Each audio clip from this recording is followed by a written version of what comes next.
RDPC vs Kanto, quand le régime panique, les masques tombent et le peuple prend note.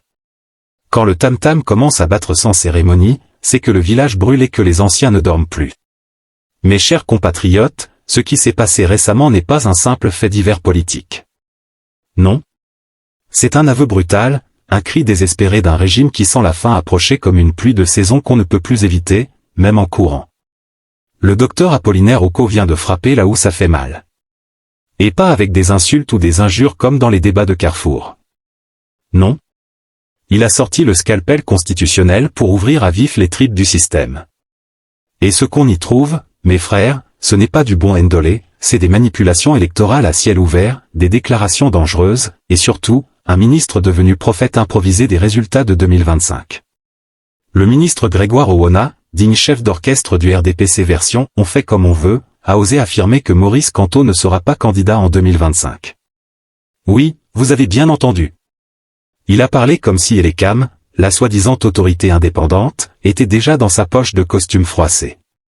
Et dans ce silence de cimetière politique, le docteur Occo a dit non. Stop. Basta. On arrête le cirque. Sa réponse ? C'est un coup de massue pour tous ceux qui pensent que le peuple dort encore sous les manguiers. Ce reportage, mes amis, n'est pas un simple exposé. C'est un scanner complet de l'âme politique camerounaise. Et ce que vous allez découvrir risque de vous faire dire, hein. Donc c'est ça qu'il mijotait dans le dos du peuple ? Chaque mot, chaque sortie, chaque retournement de veste dans cette affaire est le reflet d'un régime à bout de souffle, qui préfère éliminer que convaincre, exclure que débattre. Ne partez pas, car ce que nous allons dérouler sous vos yeux est un bal des hypocrites, un spectacle de double discours, un festival de mensonges emballés dans du papier institutionnel. Et dans ce théâtre-là, le peuple est censé rester spectateur. Camé News dit non. Prenez une seconde pour liker cette vidéo, vous abonner si ce n'est pas encore fait, et surtout activer la cloche des vraies alertes, pas les fausses coupures d'électricité. Sur Camé News, on ne vous livre pas l'actualité à la sauce tiède, on vous la sert braisée, pimentée, bien croustillante et sans filtre. Alors accrochez-vous bien, ce que vous allez entendre n'a rien de banal. Ici commence la vérité. Ici commence le désossage. Le zèbre a beau changer de forêt, ses rayures ne disparaissent pas. Mes très chers abonnés, amis du changement et fans de Camé News, bienvenue dans la seule tanière médiatique où les lions ne dorment jamais. Ici, on ne mâche pas les mots, on les croque à pleines dents. Et aujourd'hui, mes frères et sœurs, le pays a encore vibré sous une secousse politique digne d'un film hollywoodien à gros budget mais avec des acteurs RDPciens, de série Z. Avant qu'on entre dans le cœur du magma, faites un petit geste citoyen, abonnez-vous à Camé News, likez la vidéo et activez la cloche, parce qu'au pays du triangle indomptable, le vrai journalisme est devenu une espèce protégée. Alors, accrochez-vous bien, parce que ce qui se passe autour de la candidature de Maurice Kanto, ça sent plus le poisson braisé oublié au soleil que la démocratie sereine. Et dans cette histoire, le docteur Apollinaire Occo a décidé de retirer la nappe sous la table du régime, en répondant fermement au ministre Grégoire Owona, l'homme qui a confondu tribune politique et tribunal électoral. Partie 1, Grégoire Owona en mode prédicteur électoral quand un ministre joue à marabout. On commence doucement, comme un bon plat de ndolé, mais sans oublier que le feu va bientôt monter. Le ministre Grégoire Owona, secrétaire général adjoint du RDPC, est récemment monté au créneau pour décréter solennellement que Maurice Kanto ne sera pas candidat à la présidentielle de 2025. Oui, vous avez bien entendu, il a annoncé ça comme s'il avait reçu une vision divine entre deux réunions du comité central. Mais, coup de théâtre. Il y a quelques mois à peine, le même Owona jurait sur tous les toits que le RDPC ne se prononcerait jamais sur la candidature d'un opposant, car ce n'était pas de leur compétence. Alors quoi ? La mémoire politique au Cameroun dure-t-elle moins longtemps qu'un sachet de bonbons dans une école primaire ? Ce revirement spectaculaire a déclenché une salve de critiques, mais surtout un tir groupé du docteur Occo, qui n'a pas seulement répondu avec des arguments politiques, non. Il a donné une leçon d'éthique républicaine, à la sauce volcanique. Partie 2, le docteur Occo sort les griffes quand un intellectuel dégaine comme un commando. Et là mes amis, asseyez-vous bien, car docteur Apollinaire Occo ne s'est pas contenté de gronder. Il a littéralement décapé Owona à l'eau chaude constitutionnelle.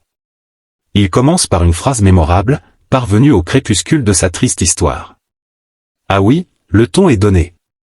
Le régime Biya, selon lui, vit ses dernières heures comme un vieux moteur qui tousse, crache de l'huile mais refuse de s'arrêter. Et au lieu de se préparer à un vrai débat démocratique, les lieutenants du pouvoir sont occupés à coudre des pièges pour écarter leur principal rival. Et là où ça devient croustillant, c'est quand Oko dénonce la confusion entre RDPC et Elecam. Franchement, à quoi bon avoir un organe indépendant comme Elecam si c'est le ministre Wona qui fait les annonces officielles sur les candidatures? C'est comme si le coach d'une équipe se proclamait arbitre pendant le match. Et Dr Oko insiste, la candidature de Kanto est légale, conforme à la Constitution et indiscutable. Et toute tentative de la rejeter sera considérée comme un affront au peuple camerounais. Partie 3, la peur change de camp quand le RDPC s'étouffe sur sa propre angoisse. Mais alors, pourquoi cette fébrilité soudaine? Pourquoi ce besoin de déclarer sitôt l'inadmissibilité de Kanto? Réponse simple, la peur. Une peur massive. Une panique politique en mode dérapage incontrôlé. Le RDPC, habitué à jouer seul sur le terrain, commence à sentir la chaleur du peuple qui se réveille, et ça, c'est une vraie menace. Owona ne parle pas pour informer, il parle pour déstabiliser psychologiquement l'électorat du changement. Sauf que cette stratégie, c'est comme vouloir éteindre un incendie avec du pétrole. Et pendant qu'ils parlent de Kanto du matin au soir, ils oublient qu'ils ont eux-mêmes des casseroles politiques qui débordent. Le mandat de Paul Biya à la tête du RDPC a expiré depuis 2011. Le pays est toujours dans une misère crasse alors qu'il est plein de ressources. Et l'image du Cameroun à l'extérieur ressemble à celle d'un vieux taxi sans phare. Dr Oko a bien raison de dire que les dirigeants actuels feraient mieux de défendre leur bilan, plutôt que de chercher à empêcher les autres de faire mieux. Mais bon, quand on n'a pas de bilan, on préfère saboter les bulletins. Partie 4, le peuple observe une conscience qui ne dort plus. Mais là où le régime semble n'avoir rien compris, c'est que le Cameroun de 2025 n'est pas celui de 1982. Le peuple observe. Le peuple réfléchit. Le peuple note. Les Camerounais ont vu les manœuvres, ils ont compris les signaux. Chaque tentative d'exclusion renforce l'image de Kanto comme un homme qui dérange parce qu'il incarne une vraie alternative.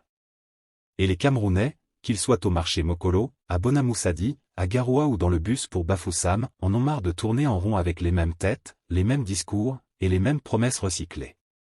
Ils veulent du neuf, pas du réchauffé politique.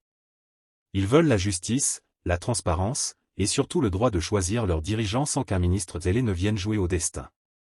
Et dans cette histoire, chaque parole d'Owona ne fait que réveiller davantage l'électorat silencieux. Vous savez, celui qu'on ne voit pas dans les meetings, mais qui vote et qui compte. Conclusion, l'heure de la vérité approche et toi, tu prends position ou tu regardes? Alors chers abonnés, vous en pensez quoi? Est-ce que le ministre Owona a franchi la ligne rouge? Elecam est-elle encore un organe indépendant ou juste un accessoire de théâtre dans une pièce écrite par le RDPC? Dites-le nous dans les commentaires, on veut vos avis francs, vos coups de gueule, vos espoirs. Et surtout, likez la vidéo, partagez-la au quartier, au bureau, dans les groupes WhatsApp, car l'avenir du Cameroun se joue aussi dans l'information que nous consommons. Ici, c'est Kamé News, le seul média où le mensonge est mis à nu, où la vérité se balade sans escorte, et où la satire camerounaise est notre arme massive de sensibilisation. Le tam-tam ne ment jamais, il ne fait que battre le rythme de ceux qui dansent. À très bientôt pour un nouveau dossier chaud, piquant, et sans sucre ajouté. J'ai dit.